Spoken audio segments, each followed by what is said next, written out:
Gods, hear that which I desire. Expose this land to the rays of the sun once more. Let them burn forth.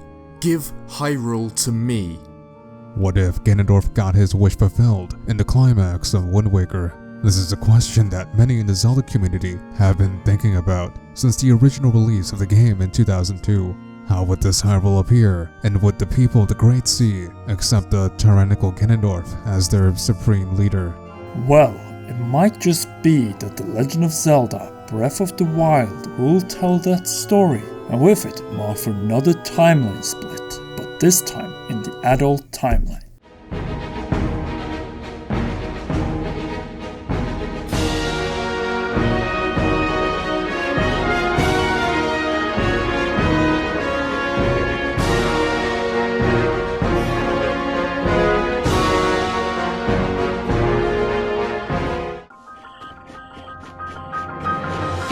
The story so far tells that the Kingdom of Hyrule had been around for a long time, and that the Temple of Time has decayed, implying that the game takes place sometime after the era of the Hero of Time and Ocarina of Time. We also know that Breath of the Wild consists of Koroks, a race which is only found in the Wind Waker as they evolved from the Kokiri after the Great Flood. Finally, we have rock salt, which are crystallized salt from an ancient sea. As a result, these must imply that this installment takes place after Wind Waker. So, were the Koroks successful in draining Hyrule? For that possibility, check out mine and Vortexy Gaming's theories, but today we're here to theorize something way more groundbreaking and shocking if it turns out to be true. A new timeline split after the Wind Waker, where Ganondorf's wish was fulfilled by the complete Triforce. In this scenario, King Daphnis no Hansen Hyrule did not get the last word, and Link was not able to defeat him in the battle that would have followed. As a result, Ganondorf got his will, and Hyrule was restored to its pre-flood state, with all its landmarks including Hyrule Castle and the Temple of Time from the adult era intact. This is important to note, since in the existing timeline, King Daphnis no Hansen Hyrule wished for the complete and utter destruction of Hyrule, and to wash away all remaining traces of it, including himself. Not long after this incident, upon Link and Tetra's discovery of a new land, the Hylians left the Great Sea, settled down, and later founded the Kingdom of New Hyrule.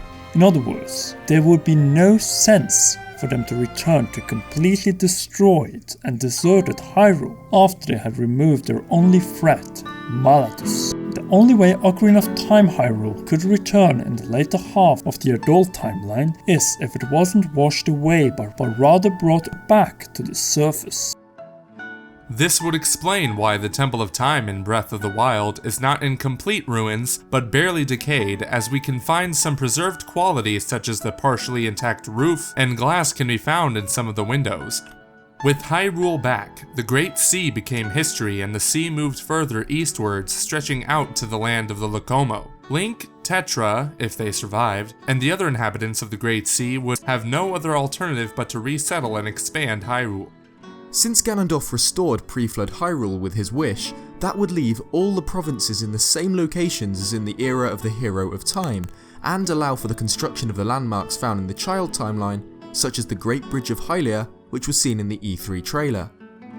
The best confirmation of this theory is this. In their playthrough of the E3 demo, GameXplain decided at some point to mark a beacon on Calamity Ganon and Hyrule Castle to determine its location on the world map. And guess what? We were right in the Zelda Unknown predictions.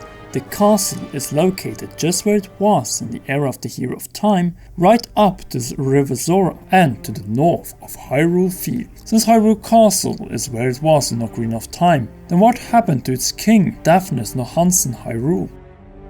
As we have mentioned in this potential split, the king did not get the final words against Ganondorf, and ashamed of this defeat, and the return of the land he wanted to see washed away, he must have went into hiding, disguising himself as an old but at the same time, a wise man. The Master Sword, just like in the Downfall timeline, must have been hidden away from Ganondorf's clutches in the safety of the Lost Woods, where it potentially stayed for centuries, all the while slowly rusted away, awaiting for a new hero to awaken and to claim it from its pedestal.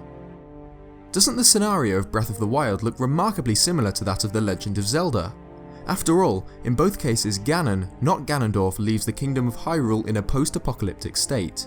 On top of it, you have all the hints and references pointed out in numerous scenes and aspects of the game by series producer Eiji Aonuma and series creator Shigeru Miyamoto. This is where we get to the Sheikah connection in Breath of the Wild. Series producer Mr. Eiji Aonuma has on several occasions marked that they wish this game to be something completely new, just like Ocarina of Time was back in 1998. With all the references and connections to Ocarina and Breath of the Wild, it is likely that the game will replicate some aspects from it as well, but in this instance, it's world and locations. And which tribe was the most mysterious and unexplored in that installment? The Sheikah. But the Sheikah were nowhere to be seen in the Wind Waker. Exactly. Following the Great Flood, the deeply loyal Sheikah could have remained in the sealed Hyrule, along with King Daphnis no Hansen Hyrule. Their task would be to guard the entrance between the kingdom and the Great Sea, which we know is located next to the Tower of the Gods. Interestingly, both the design found in the facade, interior, and then in particular the trial chamber of the Tower of Gods heavily resemble that of the technology surrounding the Sheikah Tearing Eye in Breath of the Wild, and the symbols, designs, and motifs found within the Sheikah shrines. Add to this the similar music being played in the Tower of Gods and shrines. I suppose we have a connection. But before we move on any further, I think we should take a step back to the potential timeline split. Since would Ganondorf be able to claim power and control over Hyrule? Well, the answer is simply no. At some point, perhaps even immediately after the people of the Great Sea returned to Hyrule, they would rebel against the tyrannical Ganondorf. Ganondorf would in his rage use the Triforce to transform into Ganon and cause havoc on Hyrule. Here we get to the creation of the Calamity Ganon. Just like in the creation of the Downfall timeline and faced by this sight, the sages, perhaps aided by the Sheikah, would seal him up temporarily in Hyrule Castle. The Temple of Time was moved to the plateau to save it from Ganon's clutches, leaving the King of Evil to roam aimlessly around Hyrule Castle for the next 100 years.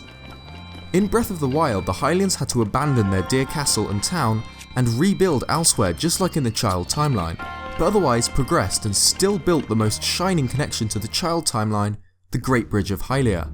Nevertheless, even then King Daphnis no Hansen Hyrule would probably still see the danger and stay in hiding, relying on his only loyal servants, the Sheikah, who had devised a plan as to how to stop Calamity Ganon once and for all. This is where we believe Breath of the Wild will take place in the timeline. So what do you think about this timeline theory? Will The Legend of Zelda Breath of the Wild mark for a new timeline split? Write your opinion in the comment section down below and join the discussion.